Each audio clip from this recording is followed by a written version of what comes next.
तो आज हम बात करने वाले हैं इस छोटी सी वीडियो में फ्रोंक्स गाड़ी के माइलेज के बारे में।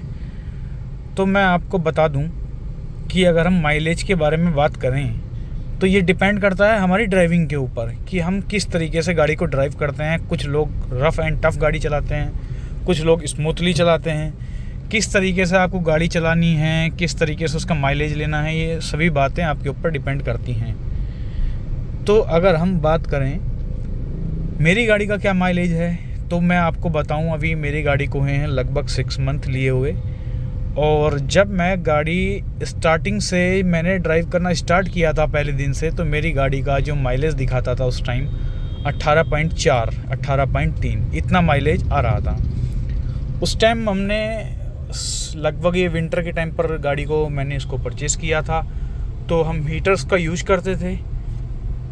ऑटोमेटिक एसी इसमें है जैसे कि आप जानते हैं। अभी फ़िलहाल समर का टाइम चल रहा है तो इसको हम 18 डिग्री टेम्परेचर, जो इसका लोवेस्ट टेम्परेचर होता है, उसको हम यूज कर रहे हैं इसको। तो बात ये है सारी कहने की मेरे कि अगर आप एसी वगैरह हीटर वगैरह यूज करते हैं तो थोड़ा सा माइलेज गिरता ज़रूर है, ये आप कंफर्म कर लें।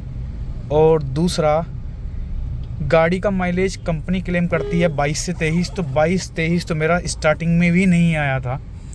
दूसरा, अभी मैं जैसे इसकी आज सेकंड सर्विस के लिए आया हूँ, सेकंड सर्विस में इसकी कराने वाला हूँ। मुझे लगता है समथिंग जब ये 10,000 किलोमीटर चल चुकी होगी तब जाके कहीं इसका रियल माइलेज का पता लग पाएगा। अभी चली है ये 4400 किलोमीटर।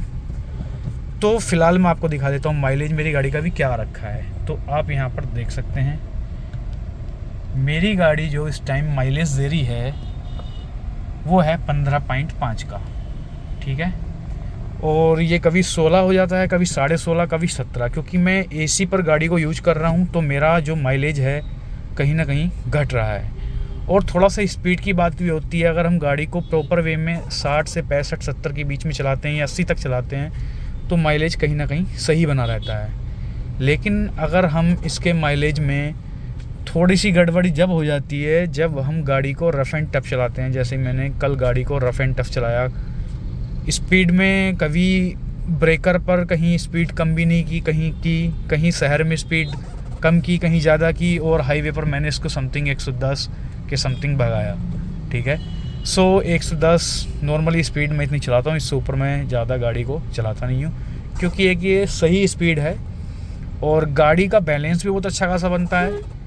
तो जितनी हम ज़्यादा स्पीड से चलाते हैं तो माइलेज तो इसका भाई 100% ये है कि कम होना ही होना है।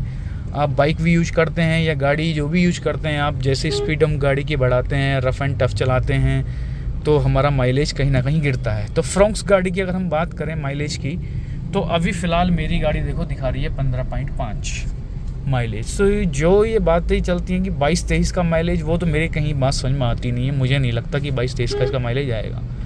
हो सकता है थर्ड सर्विस के बाद इसका माइलेज आ जाए 20 के आसपास, शायद 20-21। तो पेट्रोल में तो भाई इसका माइलेज इतना ही है। बाकी जो सीएनजी यूज करते हैं वो जानते होंगे कि हाँ कैसा उनका माइलेज है कैसा नहीं है। बाकी गाड़ी चलने में एकदम बढ़िया है, कोई दिक्कत नहीं है। अगर हम गाड़ी की बात करें इसकी, तो मेरे को तो इसमें कोई कमी गाड़ी में लगी नहीं है, और ना ही कोई 15 का माइलेज, कोई इतना ख़राब माइलेज है नहीं। और उम्मीद यह करता हूँ कि थर्ड सर्विस के बाद इसका माइलेज 20 के आसपास जाएगा, ठीक है। तो बस इतना ही आपको बताना था इस छोटी सी वीडियो में, यही आपको कंफर्म करना था कि माइलेज की अगर हम बात करें तो भाई फ़िलहाल जो माइलेज है मैं मानता हूँ फ्रोंक्स गाड़ी का 15 से 20 के बीच में ही है। तो आप गाड़ी लेने से पहले कंफर्म कर लें, इससे ऊपर इसका माइलेज मेरे हिसाब से तो अभी आता नहीं है। और 10,000 किलोमीटर के बाद थर्ड सर्विस के बाद क्या इसमें चेंजेस आएंगे वो भी मैं आपके साथ शेयर करूँगा। मिलते हैं आपको नेक्स्ट ब्लॉग में।